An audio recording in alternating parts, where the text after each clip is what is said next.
বন্ধুরা, তারাপীঠ তো আমরা পৌঁছে গেছি। আজকে এই হোটেলটাতে থাকতে হবে, এখানটায় আজকে থাকা হবে। এটা আমাদের রুম 401। এটা পুরোটাই একই হোটেল,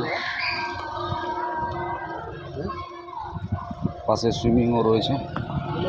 বন্ধুরা, সুইমিংয়ে আমরা পৌঁছে গেছি। এখন সুইমিং সবাই করতে, আমি একটু পরে নামছি।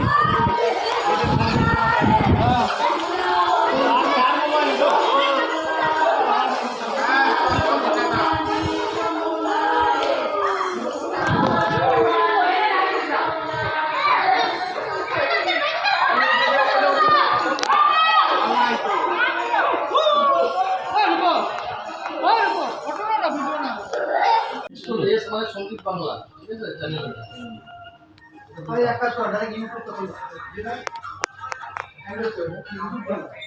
24 ঘন্টা এটা